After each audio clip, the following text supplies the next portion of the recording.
মাস গ্রামে না ফিরিবার প্রতিজ্ঞা দুদিনের বেশি টিকিল না শশীর। এ গায়ে ও গায়ে তার অসহায় বিপন্ন রোগীরা যে পথ চাহিয়া আছে। বিন্দুর সঙ্গে দেখা করিবার ইচ্ছা শশীর আজ ছিল না। রওনা হওয়ার দিন বিকালে হঠাৎ অনিচ্ছা জয় করিয়া সে হাজির হইল নন্দর বাড়িতে। নন্দ বাড়ি ছিল, বিন্দু না। বিন্দুকে এখনো এ বাড়িতে আনা হয় নাই। নন্দ বলিল, ও বাড়ি যাব বলে তৈরি হচ্ছিলাম, দেখা করবে তো চলো আমার সঙ্গে। শশী বলিল, ও বাড়ি যাবার সময় হবে না নন্দ, আজ বাড়ি যাচ্ছি, 7টায় গাড়ি। আজকেই যাবে? বসো, চাটা খাও। শশীর মনে কি এ আশা ছিল যে গাওদিয়ার বাড়িতে টিকিতে না পারিলেও নন্দর গৃহে গৃহিণী হইয়া বিন্দু থাকিতে পারিবে? বিন্দু আসে নাই শুনিয়া সে যেন বড় দমিয়া গেল। নন্দর বাড়ি ঘর দেখিয়া সে একটু অবাক হইয়া গিয়াছিল। এখানে আগে সে কখনো আসে নাই। নন্দর গৃহে বনিদিত্যের ছাপ যে এত স্পষ্ট ও প্রীতিকর এ ধারণা তাহার ছিল না। সেকেলে ধরনের ভারী নিরেট সব আসবাব, দরজা জানলায় দামি পুরু পর্দা, দেয়ালে প্রকাণ্ড একটা অয়েল পেন্টিং। এমনি সব গৃহসজ্জা নন্দর এই ঘরখানাকে একটি অপূর্ব গম্ভীর শ্রী দিয়াছে। অন্দর বোধ হয় বেশি তফাতে নয়। কোমল গলার কথা ও হাসি শশীর কানে আসিতেছিল। সে অনুভব করিতেছিল অন্তরালের একটি বৃহৎ সুখী পরিবারের অস্তিত্ব।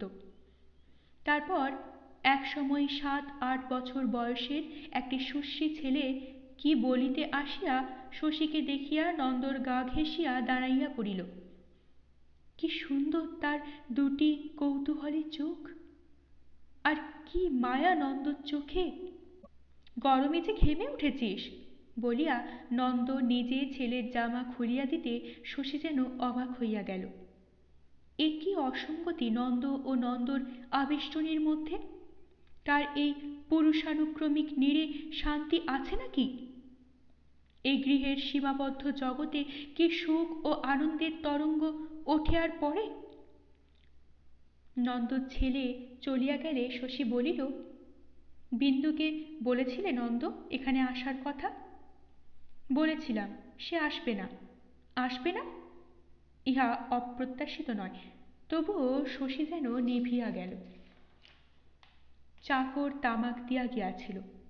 নন্দর হাতের নলটা সাপের মতো দুলিয়া উঠিল। অন্যমনস্কভাবে সে বলিতে লাগিল, এমন জেদি মানুষ জন্মে দেখিনি শশী। কথা বললে হেসে উড়িয়ে দেয়। কি যে বিপদে আমি পড়েছি! স্বীকার করি, কাজটা প্রথমে ভালো করিনি, রাগের মাথায় ঠিক থাকেনি দিক বিদিক। কিন্তু সত্য বলছি শশী, শেষের দিকে ওই আমাকে চালিয়ে নিয়ে এসেছে, থামতে দেয়নি। স্পষ্ট করে আমি অবশ্য এতদিন বলিনি কিছু। মনটা আমার কদ্দূর বদলে গেছে আগে ভালো বুঝতে পারিনি শশী। এবার যখন গাওদিয়া চলে গেল হঠাৎ, সেই থেকে কেমন। নন্দ হেন লোক, সেও আজ তামাক টানার ছলে কাশিল। এখানে আসবার জন্য কত তোষামোদ করেছি, কি আর বলবো তোমাকে। কত বলেছি যে আর কেন, চলো এবার ও বাড়িতে, সকলের সঙ্গে মিলেমিশে থাকিবে। খোকার মা আজ 1 বছর শয্যাশায়ী। তার ভালো মন্দ কিছু হলে এত বড় সংসার তো তোমারই না। আমি আর একটা বিয়ে করতে যাব এই বয়সে? তা শুনে এমন করে হাসে যেন ঠাট্টা করছি। শশী বলিল, তোমার মুখে এসব কথা হয়তো ঠাট্টার মতোই শোনায় নন্দ। নন্দর ভাবপ্রবণতা ভাঙিয়া গেল। মুখে দেখা গেল মেঘের মতো বিরাগের ছায়া। হাতের নল নামাইয়া চোখের ভুরু কুচকাইয়া সে বলিল, তুমি যদি পরিহাস করতে এসে থাকো? পরিহাস তোমার সঙ্গে? এমন কাণ্ডজ্ঞানের অভাব না হলে তুমি এমন সব কাণ্ড করতে পারো? শশী আর বসিল না। তাহাকে আগাইয়া দিতে নন্দ উঠিয়া আসিল না। যে চা ও খাবার শশী স্পর্শ করে নাই সেদিকে চাহিয়া কি যেন ভাবিতে লাগিল। গ্রামে ফিরিয়া দিনগুলি এবার অপ্রীতিকর মানসিক চাঞ্চল্যের মধ্যে কাটিতে থাকে। গরমে শরীরও কিছু খারাপ হইয়া যায় শশীর। এবছর একেবারে বৃষ্টি নাই। গ্রামের শ্যামল রূপ রোদে পুড়িয়া একেবারে বাদামি হইয়া উঠিয়াছে। এটা কলেরার মরশুমের সময়, শ্মশানে ধুম লাগিয়াই আছে। বেশি খাটিতে হওয়ায় শশীর মেজাজ গিয়াছে আরও বিগড়াইয়া। স্নানাহারের সময় পায় না, অথচ তেমন পয়সা নাই। কলকাতায় একরকম পসার হইলেই এতদিনে সে বোধ হয় লাখপতি হইয়া যাইত। পরাণ আশা করিয়াছিল কলকাতা হইতে শশী তাহাকে মতির খবর আনিয়া দিবে। শশী ফিরিয়াছে শুনিবা মাত্র সে ছুটিয়া আসিয়াছিল। শশী মুখ তুলিয়া চাহিতে পারে নাই। পরাণও চুপচাপ খানিক বসিয়া থাকিয়া উঠিয়া গিয়াছিল। সেটা সকাল। তারপর দুপুরে আসিয়াছিল কুসুম, বলিয়াছিল, কেন যে মরছে ভেবে ভেবে, চুরি করে তো আর নিয়ে যায়নি বোনকে কেউ, সে গেছে স্বামীর সঙ্গে, অত ভাবনা কিসের দিনরাত? কি আনলেন আমার জন্যে? তোমার জন্যে কিছু আনিনি বউ। কি ভুলো মন মাগো, কত করে যে বলে দিলাম আনতে। শশী অবাক হইয়া বলিয়াছিল, কি আবার আনতে বললে তুমি?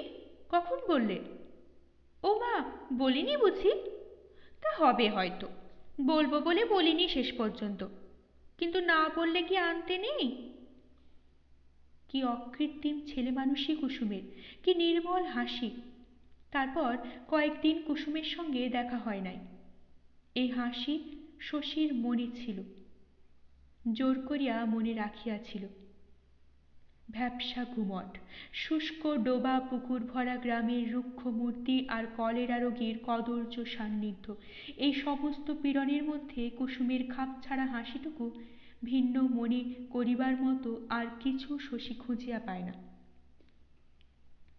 কিছু ভালো লাগে না শশীর, না গ্রাম না গ্রামের মানুষ। শেষ রাত্রে ঢেকির শব্দে ঘুম ভাঙিয়া যায়।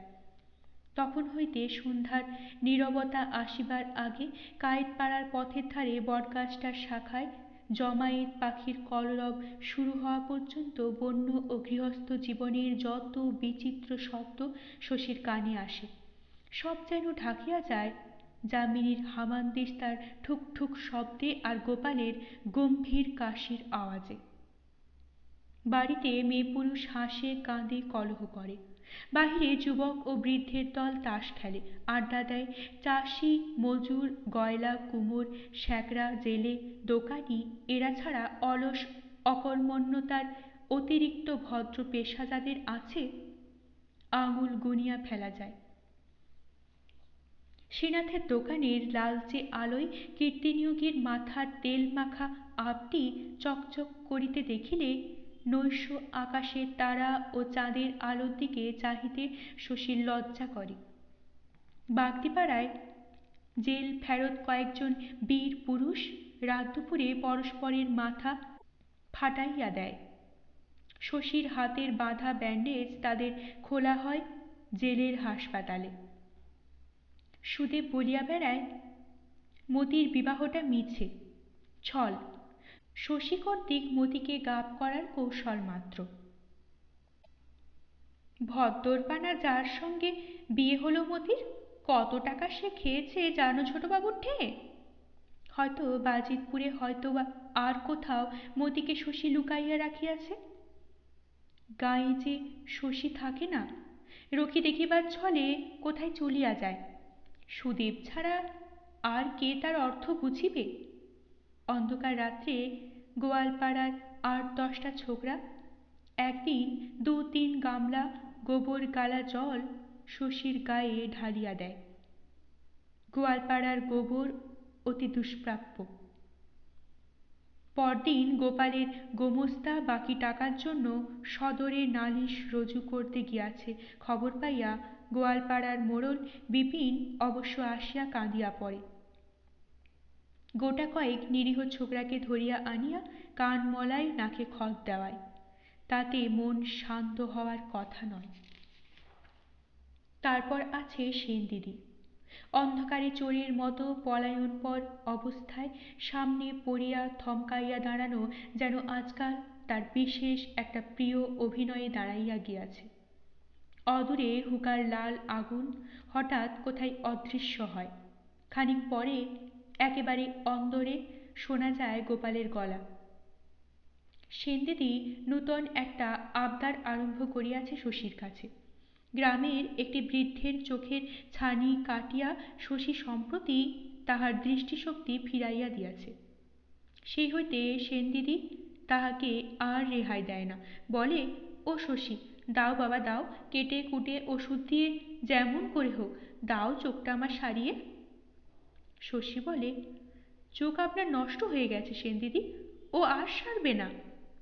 সেনদিদি ব্যাকুল হইয়া বলে, তুমি কেটে কুটে দিলে সারবে শশী, আমি তো জন্মান্ধ নই।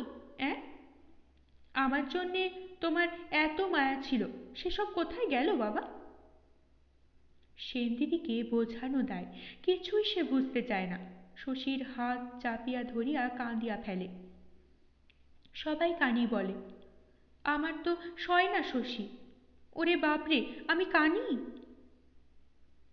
নিরুপায় শশী ভাবিয়া চিন্তিয়া বলে, কাঁচের চোখ নেবেন সেনদিদি, নকল চোখ? দেখতে অবশ্য পাবেন না চোখে, তবে চোখটা আপনার আসল চোখের মতো দেখাবে, লোকে সহজে টের পাবে না। কাঁচের চোখ দিয়ে কি করব শশী?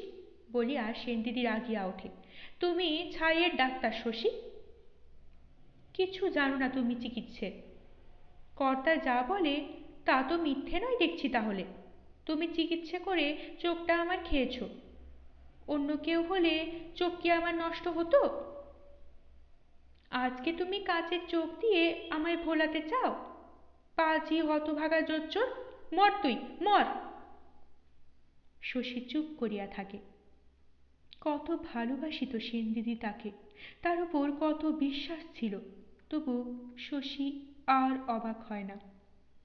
যে স্নেহ মমতার ভিত্তি ভাবপ্রবণতা, তা যে বুদ্বুদের মতো অস্থায়ী, শশী তা অনেককাল জানে।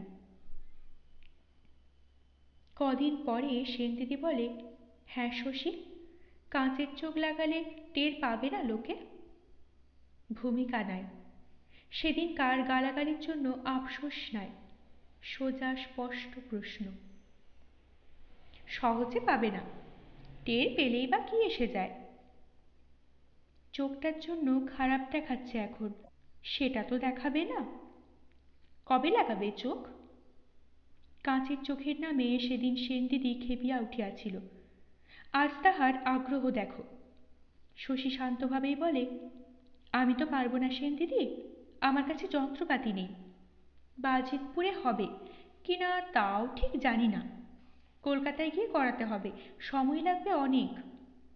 আপনার ভালো চোখটির সঙ্গে রং টং মিলিয়ে চোখ হয়তো তৈরি করেও নিতে হবে। কবে নিয়ে যাবে কলকাতা? এ কথা বলিতে সেনদিদির দ্বিধা হয় না, সংকোচ হয় না, কত যেন দাবি তাহার শশীর ওপর। প্রথমে শশীর রাগ হয়, তারপর মনে মনে সে হাসে, বলে, কবে যেতে পারবো তা তো ঠিক নেই সেনদিদি, রোগী নিয়ে কিরকম ব্যস্ত আছি তা তো দেখতে পান। পুজোর আগে আমার যাওয়া হবে কিনা সন্দেহ, আর কারোর সঙ্গে যান না? সেনদিদি কাঁদো কাঁদো হইয়া বলে, আমার কে আছে শশী, কে আমাকে নিয়ে যাবে? আমি মরিলে সবাই বাঁচে, কে আমার জন্য এমন হাঙ্গামা করবে?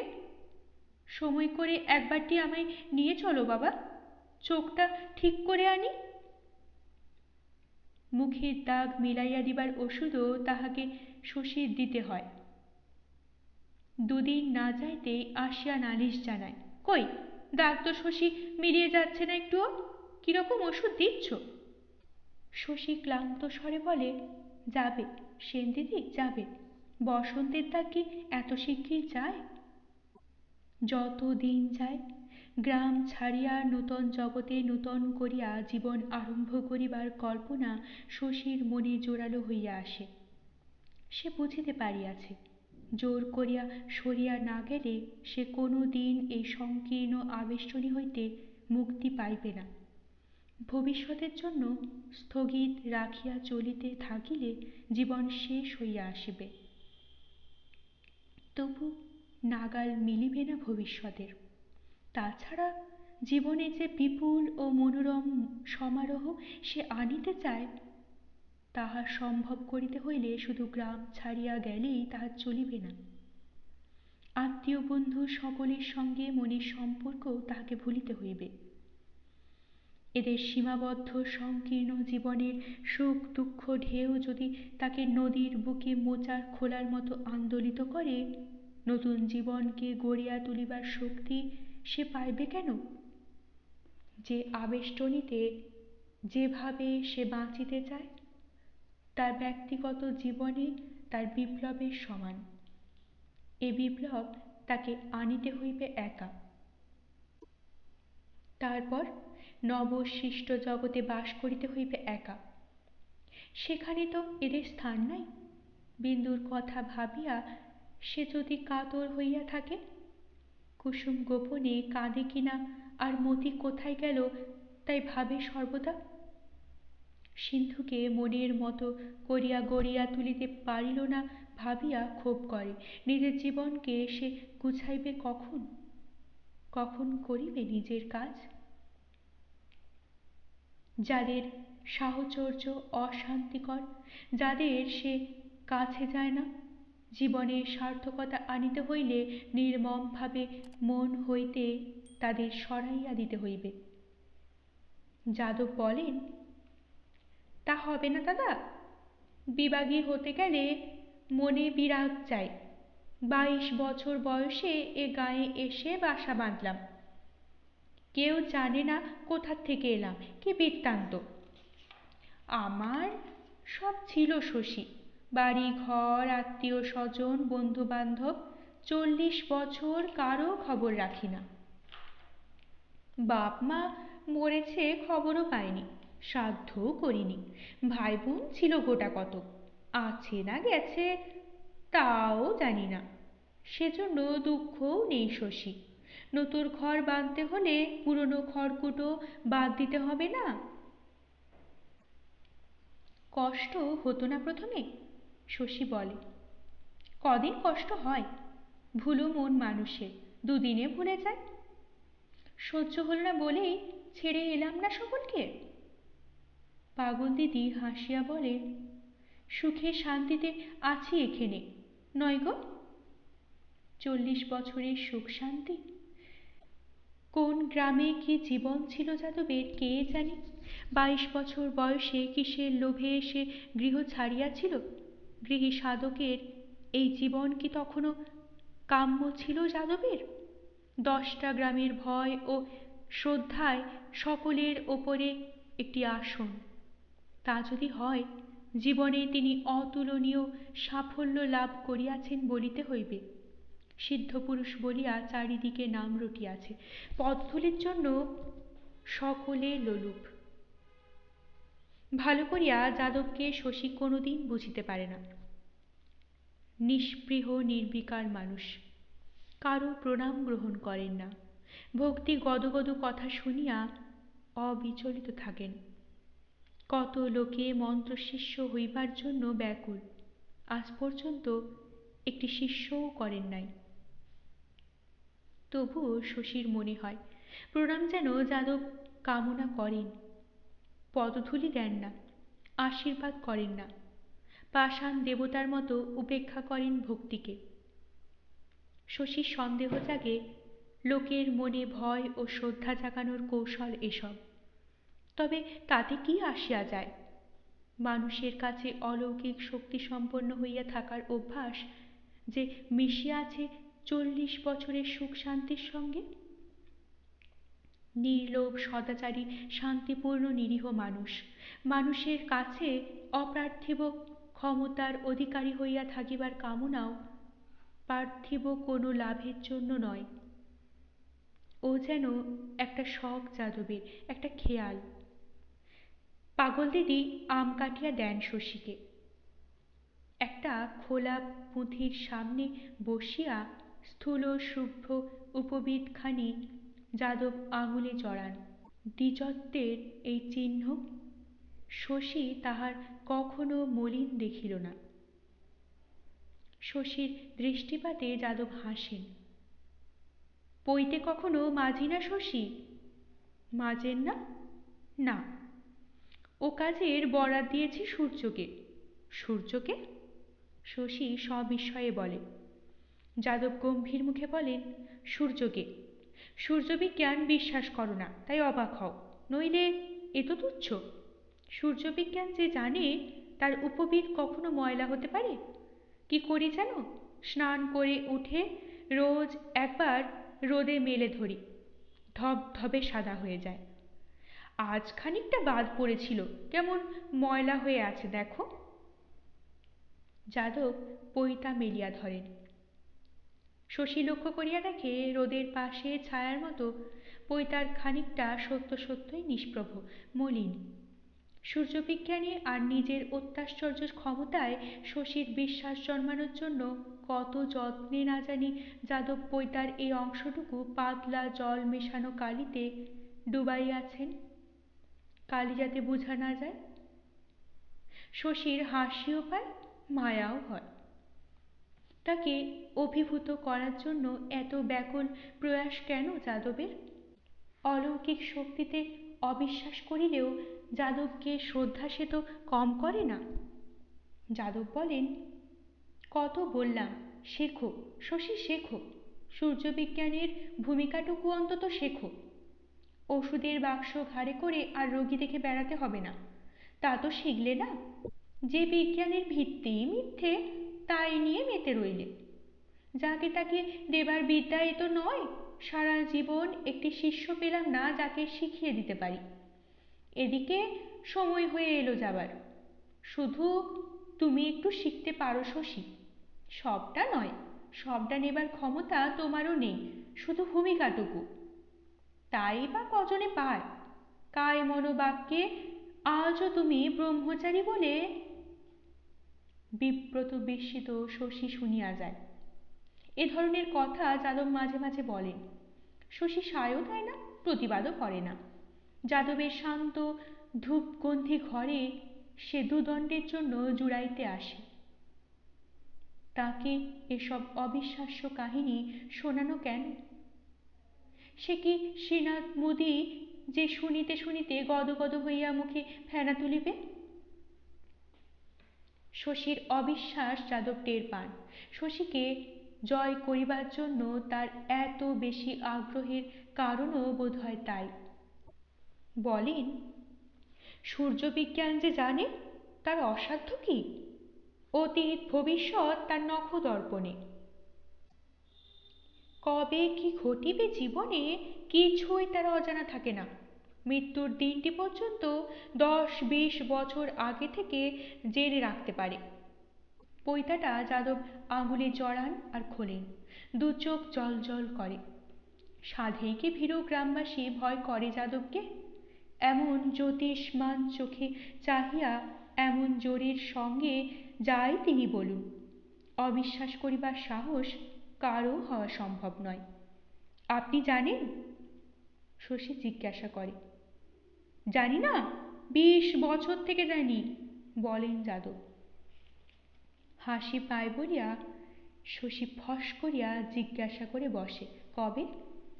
যাদবও সঙ্গে সঙ্গে জবাব দেন, রথের দিন। আমি রথের দিন মরব শশী। কবে কোন সালের রথের দিন যাদব দেহত্যাগ করিবেন ঠিক হইয়া আছে। শশী আর সে কথা জিজ্ঞাসা করে না, কারণ কথাটা বলিয়াই যাদব হঠাৎ এমন ভীতভাবে স্তব্ধ হইয়া যান এবং পাগল দিদি এমনভাবে অস্ফুট একটা শব্দ করিয়া ওঠে যে শশী লজ্জা বোধ করে। অবিশ্বাসের পীড়নে উত্তেজিত করিয়া এমন অসাবধানে যাদবকে ও কথা বলানো তাহার উচিত হয় নাই। আর 6 মাস 1 বছরের বেশি গ্রামে শশী থাকিবে না, এ কথা যাদব জানেন। তবু তার মধ্যে অসুখ বিসুখ হইয়া যদি তিনি মরিতে বসেন এবং শশীকে তার চিকিৎসা করিতে হয়, মরিতেও বেচারির সুখ থাকবে না। কথাটা চাপা দিবার জন্য শশী অন্য কথা পারে, বলে, জানেন পণ্ডিত মশাই, চলে যাব আমি ঠিক, কিন্তু কেমন ভয় ভয় ভয় মাঝে মাঝে। শুধু শহরে গিয়ে ডাক্তারি করার ইচ্ছা থাকলে কোনো কথা ছিল না। এত বড় বড় কথা আমি ভাবি। বিদেশে যাব, ফিরে এসে কলকাতায় বসব, মানুষের শরীর আর মনের রোগ সম্বন্ধে নতুন নতুন গবেষণা করব। দেশ বিদেশে নাম হবে, টাকা হবে। যাদব যেমন করিয়া সূর্যবিজ্ঞানীর কথা বলিতেছিলেন, তেমনি ভাবে শশী এবার নিজের কল্পনার কথা বলে। সেই হল সূত্রপাত। রথের দিন দেহত্যাগ করিবার কথা যাদব যা বলিয়াছিলেন শশী জানে তা নেহাত কথার কথা। হঠাৎ মুখ দিয়া বাহির হইয়াছে। হারু ঘোষের বাড়ি গিয়া কথায় কথায় পরাণের কাছে এ গল্প সে কেন করিয়াছিল শশী জানে না, বোধ হয় কুসুমকে শোনানোর জন্য। যেখানে যা কিছু বিচিত্র ব্যাপার সে প্রত্যক্ষ করে, পরাণকে বলিবার ছলে কুসুমকে সেসব শোনানোর কেমন একটা অভ্যাস তাহার জন্মিয়া যাইতেছে। তারপর কেমন করিয়া কথাটা যে ছড়াইয়া গেল একেবারে দিক দিগন্তে। ঝোঁকের মাথায় শশীর কাছে যাদব যে অর্থহীন কথাটা বলিয়াছিলেন, গ্রামে তাহা এমন আলোড়ন তুলিবে কে জানিত। শশী বাজিতপুরে যাওয়ার জন্য প্রস্তুত হইতেছিল। ছুটিয়া আসিল শ্রীনাথ। সত্যি ছোটবাবু, দেবতা দেহ রাখবেন? শশী বলিল, তুমি কি পাগল শ্রীনাথ? কথার ছলে কি বলেছেন না বলেছেন? শ্রীনাথ বলিল, কথার ছলেই তো বলবেন ছোটবাবু, নইলে নিজেকে রটিয়ে বেড়াবেন?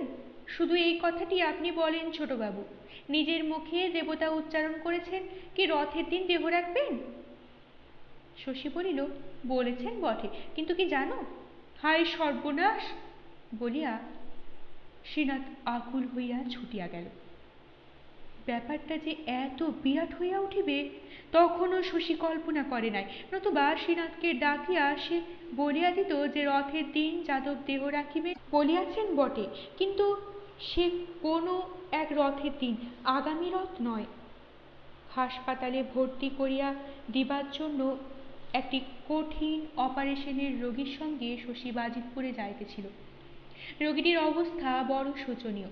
হাসপাতালে লইয়া যাওয়ার ব্যবস্থা দেওয়া উচিত হইয়াছে কিনা, পথেই যদি শেষ হইয়া যায় তবে বড়ই দুঃখ হইয়া যাইবে। এই সব ভাবিতে ভাবিতে শশী অন্যমনস্ক হইয়া গিয়াছিল। বাজিতপুরে সরকারি ডাক্তারের সঙ্গে শশীর ঘনিষ্ঠতা হইয়াছিল। সম্প্রতি তিনি বদলি হইয়া যাইতেছেন। শশীকে সেদিন তিনি ফিরতে দিলেন না। পরদিন গ্রামে ফিরিয়া কায়েতপাড়ার পথে লোকের ভিড় দেখিয়া শশী অবাক হইয়া গেল। যাদবের ভাঙা জীর্ণ বাড়ির সম্মুখে অনেক লোক জমিয়াছে। যাদব বাহিরে আসিয়া বসিয়াছেন। পদধূলির জন্য সকলে কাড়াকাড়ি করিতেছে। সজল কণ্ঠে শ্রীনাথ করিতেছে হায় হায়। একজন শশীকে বলিল, সামনের রথের দিন পণ্ডিত মশাই দেহ রাখবেন ছোটবাবু। সামনের রথের দিন? কে বললে কথা? শ্রীমুখে নিজেই বলেছেন। দূর গাঁ থেকে লোক আসছে ছোটবাবু খবর পেয়ে। শেতলবাবু এই মাত্র ঘুরে গেলেন। ওদিক দিয়া ঘুরিয়া শশী বাড়ির ভেতরে গেল। মেয়েরা দল বাঁধিয়া আসিতে শুরু করিয়াছিল। পাগল দিদি দরজা খুলেন নাই। শশীর ডাকাডাকিতে দুয়ার খুলিয়া দিলেন। কাঁদিয়া বলিলেন, ও শশী, এমন সর্বনাশ কেন করলি আমার? কেন রটালি ও কথা? শশী বিবর্ণ মুখে বলিল, আমি তো ও কথা রটাইনি পাগল দিদি। পাগল দিদি বলিলেন, একদল লোক সঙ্গে নিয়ে শ্রীনাথ এসে কেঁদে পড়ল শশী। বলল, তুই নাকি বলেছিস, ওর নিজের মুখে শুনে গেলি এবার রথের দিন। এবার রথের দিন? আমি তো বলিনি পাগল দিদি, পণ্ডিত মশাই স্বীকার করলেন। পাগল দিদি সায় দিলেন। শশী ব্যাকুল হইয়া বলিল, কেন তা করলেন? এ কি পাগলামি? পণ্ডিত মশাই বলতে পারলেন না এবারকার রথের দিন কথা বলিনি? কই তা বললেন? হাসি মুখে মেনে নিলেন। কি হবে এবার? বাহিরের কলরব ভাসিয়া আসিতেছিল। শশী দরজাটা ভেজাইয়া দিল। সমস্ত ব্যাপারটা এমন দুর্বোধ্য মনে হইতেছিল শশী। যাদবের সম্বন্ধে এরকম একটা জনরব একেবারেই বিস্ময়কর নয়। মাঝে মাঝে তার সম্বন্ধে অনেক অদ্ভুত কথা রটে। যাদব সমর্থন করিলেন কেন? মাথা তো খারাপ নয় যাদবের, পাগল তো তিনি নন। একদল লোক সঙ্গে করিয়া শ্রীনাথ আসিয়া কাঁদিয়া পড়িল। অমনি কোনো কথা বিবেচনা না করিয়া যাদব স্বীকার করিয়া বসিলেন যে আগামী রথের দিন তিনি স্বেচ্ছায় মরিবেন। এরকম স্বীকারোক্তির ফলাফলটা একবার ভাবিয়া দেখিলেন না? কে জানে কি হইবে এবার?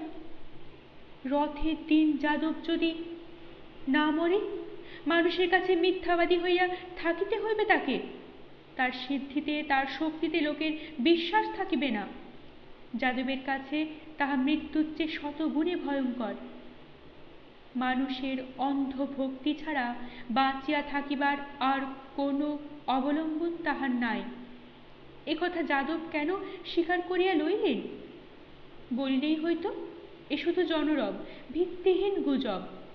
যাদবের কথা কে অবিশ্বাস করিত? রথের তো বেশি দিন বাকি নাই। সেদিন যাদব কেমন করিয়া মরিবেন, না মরিলে কেমন করিয়া মুখ দেখাইবেন গ্রামে? অনেকক্ষণ পরে ক্লান্ত যাদব বিশ্রামের জন্য ভেতরে আসিলেন। কয়েকটি ভক্ত সঙ্গে সঙ্গে ভেতরে আসিতেছিল।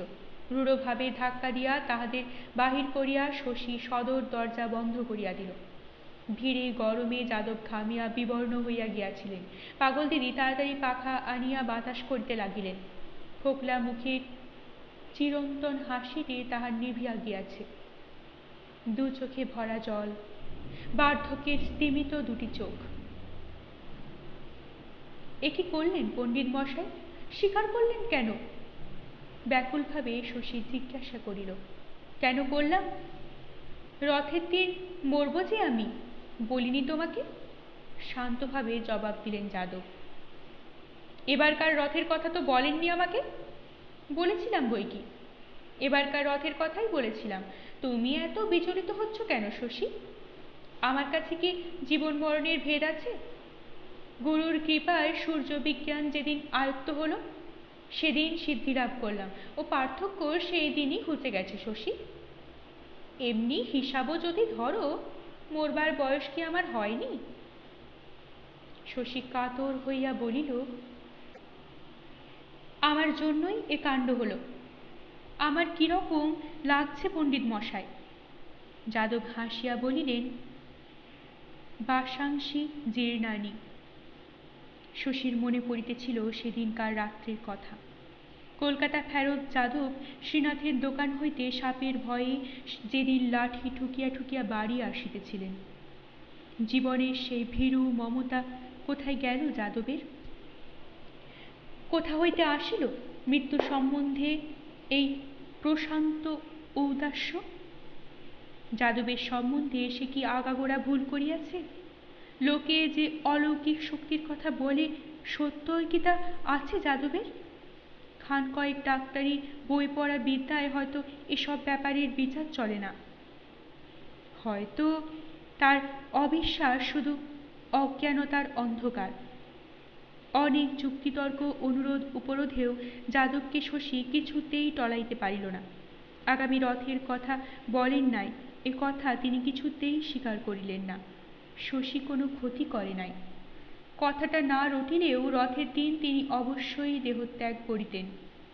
জনরব তুলিয়া দিয়া শশী যদি তার কোনো অসুবিধা করিয়া থাকে, তা শুধু এই যে লোকে পদধূলির জন্য জ্বালাতন করিতেছে, আর কিছু নয়। কিছুতেই এ মতলব ছাড়বেন না পণ্ডিত মশাই? তাই কি হয় শশী? 20 বছর আগে থেকে এ যে ঠিক হয়ে আছে। কই, পাগল দিদি তো কিছু জানতেন না। ওকে কি বলেছি যে জানবেন? সময় এগিয়ে আসছে, তাই কথায় কথায় সেদিন তোমায় বললাম, নইলে একেবারে সে যাবার দিন বলে বিদায় নিতাম। শশী উদ্ভ্রান্ত মিনতির সঙ্গে বলিল, মনের জোরে আপনি তো মরার দিন পিছিয়েও দিতে পারেন। তাই বলুন না সকলকে, বলুন যে আপনার অনেক কাজ বাকি, তাই ভেবেচিন্তে 2-4টে বছর পিছিয়ে দিলেন দিনটা। কথাটা বোধ হয় যাদবের মনে লাগে। উৎসুক দৃষ্টিতে তিনি শশীর মুখের দিকে চাহিয়া থাকে। শশীর মনে হয় একটি ফাঁদে পড়া জীব যেন হঠাৎ বেড়ার গায়ে ছোট একটি ফাঁক দেখিতে পাইতেছে। তারপর আত্মসংবরণ করিয়া যাদব মাথা নাড়েন। লোকে হাসবে শশী, টিটকিরি দেবে বলিয়া তাড়াতাড়ি যোগ দেন, সেজন্যও নয়। যোগ সাধন করে যেসব শক্তি পাওয়া যায়, ভগবানের নিয়মকে ফাঁকি দেবার জন্য তার ব্যবহার নিষেধ শশী। একে ওকে জিজ্ঞাসা করিয়া সারাদিনের চেষ্টায় শশী কিছু কিছু বুঝিতে পারিল। বিনা প্রতিবাদে যাদব কেন জনরবকে মানিয়া লইয়াছেন, কথাটা ছড়াইয়াছিল পল্লবিত হইয়া। ভক্তদের মধ্যে অনেকে জানিত যাদব বহুদিন হইতে শশীকে শিষ্য করিবার চেষ্টা করিতেছেন। শশীর এ সৌভাগ্যে তাহারা হিংসা করিয়াছে। কাল কুসুম নাকি ব্যস্ত ও উত্তেজিতভাবে বলিয়া বেড়াইয়াছিল যে স্নান করিয়া পাগল দিদিকে সে একবার প্রণাম করিতে গিয়াছিল। সকর্ণে শুনিয়া আসিয়াছে রথের দিন মরিবেন বলিয়া তাড়াতাড়ি শিষ্যত্ব গ্রহণের জন্য শশীকে যাদব পীড়াপিড়ি করিতেছেন। এসব ছাড়া আরো অনেক কথাই রটিয়াছিল, তবু তখনও জনরবটা অস্বীকার করিবার উপায় হয়তো থাকিত যাদবের। বাজিতপুর যাওয়ার জন্য শ্রীনাথকে শশী যা বলিয়া গিয়াছিল, তাহাই যাদবের সবচেয়ে বড় বিপদের কারণ হইয়াছে। শশীর কথা সহজে লোকে অবিশ্বাস করে না। তাছাড়া যাদবের বিশেষ প্রিয় পাত্র বলিয়াই লোকে তাহাকে জানে। তবু শশী গ্রামে থাকিলে যাদব হয়তো স্বীকার করিবার আগে তাহাকে ডাকিয়া পাঠাইতেন, বলিতেন, এরা কি বলছে শোনো শশী। কিন্তু তাকে পাওয়া যায় নাই। গ্রামে আলোড়ন তুলিয়া দিয়া সে চলিয়া গিয়াছিল। তারপর সারা জীবনের চেষ্টায় গড়িয়া তোলা মানুষের অস্বাভাবিক ভক্তি ক্ষুণ্ণ হইবার ভয়ে, খানিকটা এই ভক্তি বাড়ানোর লোভে যাদব জনমতের স্রোতে ভাসিয়া গিয়াছেন। ভালো লাগলে অবশ্যই লাইক করবেন, শেয়ার করবেন। পরবর্তী পর্বে চোখ রাখতে চ্যানেলটিকে অবশ্যই সাবস্ক্রাইব করবেন ও প্রতিটি পর্ব মিস না করার জন্য বেল আইকনটি প্রেস করবেন। আপনাদের অভিমত কমেন্ট বক্সে অবশ্যই জানাবেন। অনেক ধন্যবাদ। নমস্কার।